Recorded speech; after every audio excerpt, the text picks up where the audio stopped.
e ela passar para a gente qual deve ser o discurso do presidente Lula e como deve ser essa participação na Assembleia Geral da ONU na próxima terça-feira. Vamos lá, Aline, mais uma vez, conta para a gente.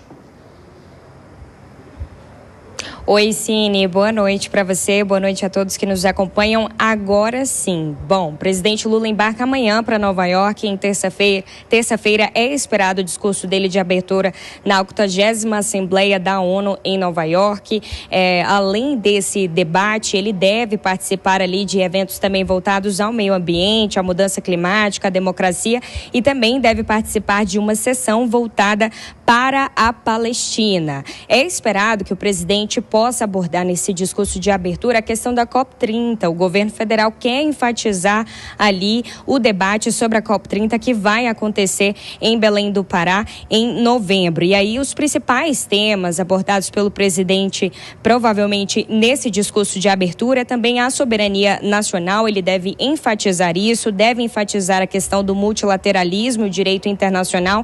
E aí a gente volta naquela questão do acordo do Mercosul com a União Europeia, que ele disse que até o final do ano pode ser que seja firmado este acordo. Ele também deve falar sobre resposta às sanções ou medidas unilaterais relacionadas a outros países, e aí em específico os Estados Unidos em relação às sanções aplicadas ao Brasil ultimamente. Ele deve falar também sobre a democracia, o Estado de Direito, e aí deve enfatizar a questão do fortalecimento das instituições democráticas, instituições brasileiras. Sobre a Palestina, ele deve defender a solução de 2 estados, então uma igualdade de condições ali para negociações entre Israel e a Palestina, e ele também deve trazer uma pauta que já é de costume do governo federal, que é o combate à fome e à pobreza. E aí é importante destacar aqui que esse discurso do presidente Lula não deve ser em tom agressivo, né, de confrontação aberta ali,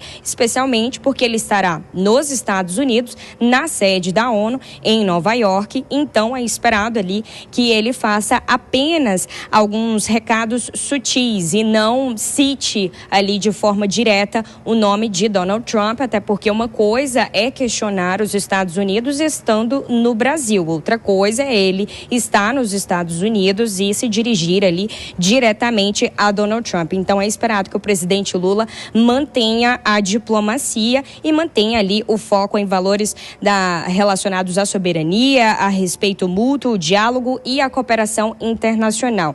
O ministro Alexandre Padilha não deve participar por questões de visto. Já o ministro da Fazenda, ministro Fernando Haddad, era esperado nessa Assembleia da ONU, mas ele vai ficar aqui em Brasília para poder acompanhar os trâmites da reforma ali do imposto de renda, que amplia a faixa para quem recebe até R$5.000 em relação ao imposto de renda que está travado no Congresso por conta dos últimos acontecimentos. Então, esses são os destaques que o presidente Lula deve abordar em seu discurso na próxima terça-feira, e é esperado ali, mesmo que nos bastidores da ONU, que ele se encontre, é claro, com o Donald Trump. Cine.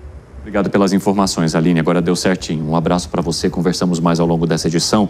Vou retomar meu papo aqui com a Priscila Silveira, que vai trazer agora a análise dela sobre essa participação do presidente Lula. Priscila, a Aline já adiantou que o presidente Lula não deve citar diretamente Donald Trump, até porque seria, digamos assim, de uma falta de educação imensa você ir na casa de uma pessoa e começar a falar mal dela ali dentro, né? Mas eu acho muito difícil que a crítica não esteja implícita se o presidente Lula defender o Estado palestino, se o presidente Lula também defender a agenda climática, que são 2 temas que foram bastante esvaziados pelos Estados Unidos nos últimos tempos, principalmente depois do retorno de Donald Trump. Como é que você avalia essa participação e, digamos, a sutileza que está por trás desse discurso? Sim, eu acho que o presidente, de fato, vai citar de forma indireta. Eu acho que ele não vai ser afrontoso a ponto de colocar diretamente. Eu acho que nem é, de fato, necessário. Se ele quiser colocar ali a mensagem a respeito da Palestina, que eu acho que ele assim o fará, assim como também enfatizar a questão do Estado Democrático de Direito e a separação ali das soberanias entre os países, eu acho que ele vai pegar firme nisso também. Mas a gente também tem que ponderar que o discurso pode modificar, ele pode ser um pouco mais incisivo, se de fato acontecer conforme Marco Rubio vem manifestando, né? Na semana agora ele disse que o Brasil sofrerá ali mais algumas sanções, então havendo sanções na forma que foi ali colocado, pode ser que ele seja um pouco mais incisivo, mas a gente tem visto que o presidente Lula, ele traz ali uma questão mais protocolar, ele sabe jogar, né? Pelo menos eu estou dizendo de forma ali soberana, colocando o Brasil de forma igualitária na ONU, então, por mais que se diga diretamente, sem citar nomes ao Trump,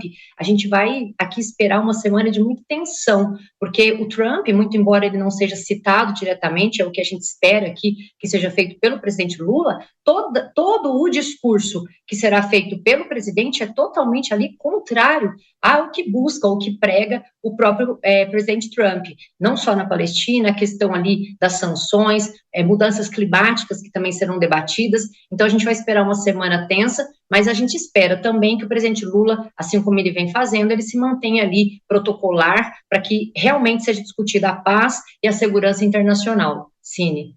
Obrigado pelas informações, Priscila. Já já conversamos mais.